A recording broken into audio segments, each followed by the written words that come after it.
idol, ang gagawin natin, so maghapunan naman tayo. Eto, magsabaw tayo nitong ating biniling karne galing sa palengke, itong pork niya pinili natin. So mga idol, yung ibang nagsasabaw kasi diretso lang, no. Eto, gagawin ko ngayon, gigisahin ko muna bago natin sasabawan mga idol. Eto, medyo mainit na yung ano natin. So maglagay tayo ng konting mantika mga idol. Ay, so medyo may tubig pa, no. So mamaya mga idol, patuyuin muna natin. So ito ang gagawin natin. So nabili natin sa palengke na buto-buto na to. So ito ang gagawin natin ngayon, no?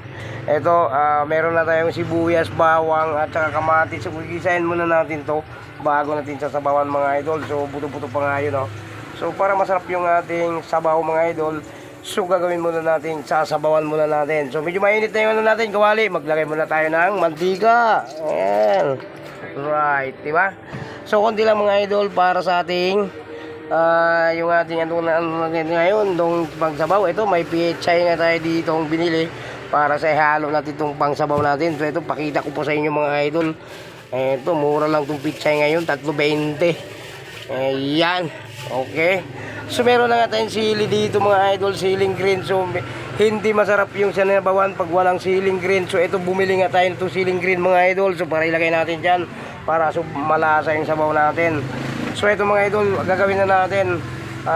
Kukuha muna tayo ng pang sandok natin. So siyempre mga idol, mainit na yung ano natin. So unahin natin itong bawang, no. Unahin natin dito yung bawang mga idol.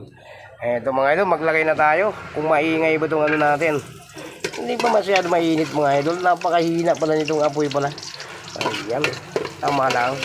Huwag naman ano. So ayan, no? Palutuin muna natin yung bawang natin. At saka isunod natin itong sibuyas natin mga idol. Ayan, oh, tumalon yung sili. Bukas na natin kunin yan. Kasi hindi natin sasali sa pagbablog natin yan. Ayan.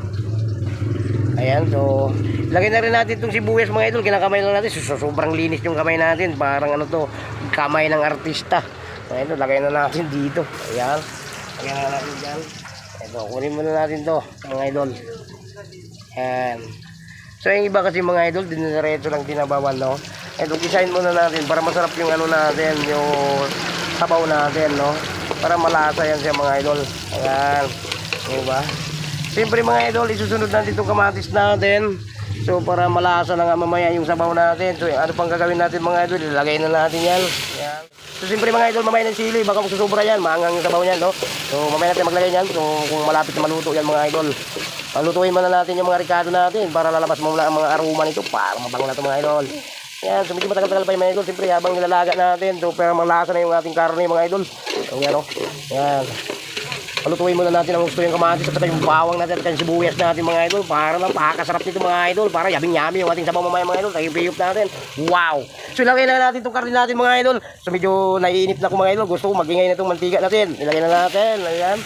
Okay. So siyempre mga idol, inukos-nekos natin to para maghalo to. Ayan. Inukos-nekos natin to mga idol. Ayan. So medyo natutuwa tayo mga idol. Maraming audience kasi nanonood sa atin. Ito pa sa likod mga idol. Maraming nanonood sa atin. Ito pa oh. Wow. Siyempre mga idol, natatawa lang ako. Joke lang ito mga idol. Siyempre natatawa ko sa mga audience natin. Nanonood dyan dito mga idol. So ang gagawin natin mga idol, tatakpan muna natin to para maluto na.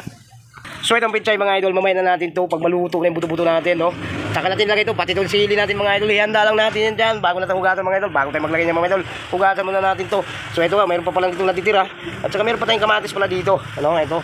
So nakalagay na nga tayo ng kamatis mga idol, so ilagay na natin sa rep to para hindi masira, mahal ng kamatis ngayon. Ay, lalagay muna natin sa rep. Ayan, lagay natin, 3 piraso na lang yan. Ayan. So mamaya mga idol, ito i-ready ko lang tong pechay natin para ano, palutuin muna natin yung ano natin, yung buto-buto natin. O kagaya nito, o di ba, kumulo na. So ayan, haluin muna natin. Yan. Diba? Haluin natin, napakasarap mga idol. Yung iba kasing sumasabaw mga idol, diretso lang, no? Ngayon ako kasi mga idol, ginigisa ko muna to bago natin sa baban. So ano pa magagawin natin mga idol? So maglagay muna tayo ng tubig, so medyo natutuyo na yung ating buto-buto. Let's go! So ito na nga mga idol, nakakuha natin ng pang sabaw natin. Yung ilagay na natin para kumulo na to. Para unti-unting lumalambot na yung sabaw natin. Ay yung sinabawan nating pork na buto-buto. Ayan mga idol, ginigisa ko pa lang, nagkukulay na, di ba? Napakasarap mga idol, pang pakulay talaga yung kamatis natin. Ayan, mamaya tayo magdagdag mga idol, pakuluin muna natin, saka tayo magdagdag. Teka lang mga idol, mali pa yun. Kunin muna natin to. Ayan. So takpan muna natin. Hintayin natin kumulo. So magdagdag ulit tayo ng panimpla natin. At syempre mga idol, para lalong sumarap, syempre maglagay muna tayo nitong ating paminta para mas lalong bumabango yung ating sinabawan. So ilalagay na nga natin mga idol ay itong lalong pampasarap natin na paminta. Okay mga idol, haluin muna natin mga idol para mamaya pag lumambot na yung buto-buto natin. Tsaka natin, ano yan mga idol. Siyempre, para maglagay tayo nito, lahat ng mga ricado nakalagay na lahat. So mamaya mga idol, after 5 minutes, balikan natin. At siyempre mga idol, bisitahin na naman natin yung ating buto-buto na pinalambot, no? Ayan. So siyempre mga idol, hindi pa natin tinimplahan. So palambutin muna natin yung ating buto-buto bago natin pasarapin. So babalik tayo mga idol after 5 minutes. Ayan mga idol, siyempre naghintay tayo ng pag lumambot na yung ating buto-buto. So siyempre hihanda na natin itong ating pitsay. Hugasan muna natin mga idol. So let's go. So ito lang mga idol, inugasan natin itong pitsay para naka-ready na. Pag lumambot na yung ating buto-buto na pinalambot na buto-buto at saka natin ilalagay ito. Siyempre luto mga idol, luto na. Siyempre yun ang pang gagawin natin. So kakain tayo mga idol. So video matagal pa to mga idol. Ayan, i-ready lang natin mga idol para mamaya lunod na lang ng lunod tayo. So tara na mga idol, ihanda muna natin, ilagay muna natin dito sa loob para pag lumambot yung ating pinalambot na karne, saka natin ilagay ito. At siyempre mga idol, no, siyempre pag para lalong sumasarap mga idol, siyempre maglagay tayo nitong pork cube. Okay mga idol, ito para mas lalong sumasarap, maglagay tayo nito pampasarap ng mga idol. Pampasarap sa mga sabaw mga idol pag mayroon tayong pork cube, no. So mamaya sa mga idol ilagay natin, bubuksan muna natin yan, saka natin ilagay doon sa habang nagpukulo tayo. So ang lakas na ng kulo nito mga idol, unti-unting lumalambot na yung ating buto-buto, no. Ayan, bubuksan muna natin yung ating pork cube para ilalagay na natin diyan, no? Para unti-unting sumasarap na yung ating niluluto. Siyempre mga idol, ilalagay na nga natin sa nabalatan na nga itong ating pork cube. So ating ilalagay na dito sa unti-unting kumukulo na yung ating pinalambot na buto-buto mga idol. Ilagay na nga natin ito, ilulod na natin para mas lalong sumarap. Let's go mga idol, mamaya natin haluin. So wala pa masyadong timpla yan. So siyempre mga idol, hindi tayo magdagdag ng malamig na tubig. Siyempre nag-init tayo ng tubig doon para idadagdag natin tuloy-tuloy yung kulo. So idadagdag natin napakainit na tubig para tuloy-tuloy yung kulo niya mga idol. So let's go, ipakita ko sa inyo mga idol sa ito. Ayan mga idol, nag-init tayo dito sa heater natin para idagdag natin sa sabaw natin, napakainit na para tuloy-tuloy yung kulo ng ating pinalambot yan. So after 5 minutes mga idol, balikan natin yan. Bago natin ipakita ko sa inyo pagdagdag natin ang sabaw. Siyempre mga idol, titingnan na naman natin yung pinakuluan natin na buto-buto mga idol. Wow, sarap na mga idol. Unti-unting lumalambot na yung buto-buto natin. So ito na lang ang hinihintay natin mga idol. Habang pinalambot natin yan, so ito lang ang hinihintay natin. So naka-ready na yung kanin natin may halong bahaw mga idol. Kailangan natin may sabaw yan mga idol para maubos yung bahaw natin. Kailangan, yung nga naisip ko mga idol, magsasabaw tayo kasi maraming bahaw. Kailangan natin maubos yun, sayang yung mga idol. So after 5 minutes mga idol, babalik tayo. So magdagdag tayo ng sabaw dyan mamaya. So kulang pa yung sabaw na yan. At siyempre mga idol, hindi talaga mawala yung Ajinomoto natin para lalong sumasarap mga idol. Maglagay tayo, konti lang mga idol. Ayan, para lalong sumasarap yung sabaw natin. Ayan. So gagawin natin mga idol, takpan natin habang lumalambot yung ating buto-buto para masarap talaga kainin yan mga idol. Para yummy idol. Siyempre mga idol, inanda natin yan. So mamaya na nga natin ilulunod yung ating mga iba pang ricado dyan, yung pampasarap na natin dito, itong pitsay. So nakahanda na yan, naka-ready na, nakahugas na yung mga idol. Ilulunod na lang natin yan pagka medyo malambot na yung ating karne, no? So after 5 minutes mga idol, babalikan naman natin. At siyempre mga idol, medyo sinabi ko kanina, mainit na itong idadagdag natin. So para hindi tayo matuyuan ng sabaw, so may timpla na nga yan. So ito, dagdagan na natin ang sabaw yan. Ayan. So ito, napakainit ito mga idol, tuloy-tuloy ang kulo niyan. Ayan o. Ayan. Siyempre ang idadagdag natin mga idol, yung mainit na para hindi na siya tumigil kumulo. Damihan din ng sabaw mga idol. Kasi habang palambutin natin yan, uunti pa yung sabaw niyan. Ayan. Takpan natin mga idol para tingnan mo mga idol. Yung sinabi ko, kulo ng kulo pa rin yan siya mga idol. Ayan. Takpan natin. Ayan. Okay. At siyempre mga idol, ilagay na natin yung sili natin. So hindi lang natin durugin, baka umanghang yung sabaw natin. So siyempre may mga po tayong kumakain. So ito, ilunod na natin mga idol, itong siling green natin. Ayan, para unting lumalasa na yung ating sabaw.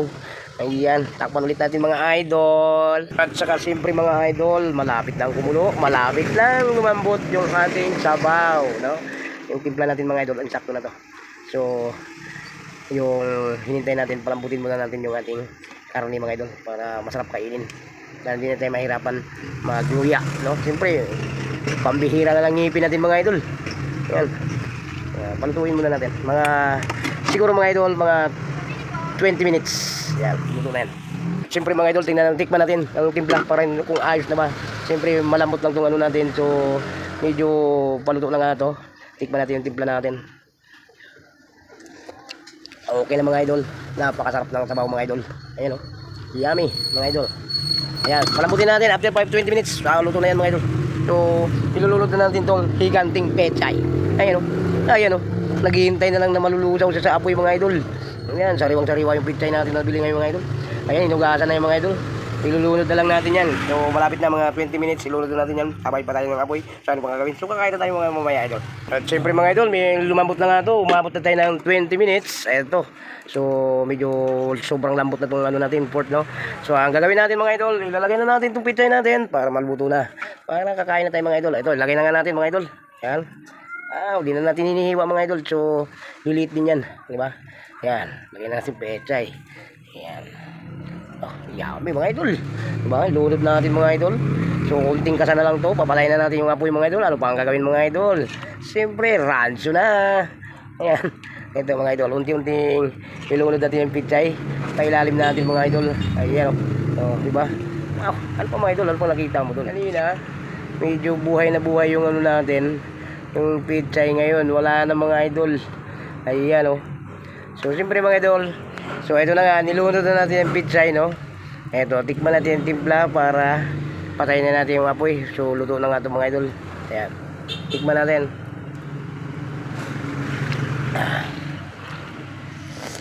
Ayun, okay na mga idol.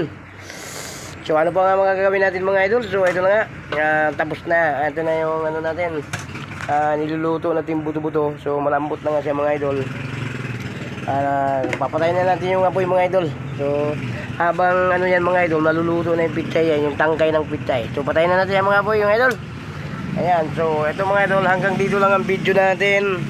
Maraming salamat sa lahat po na nanood. God bless po sa inyo.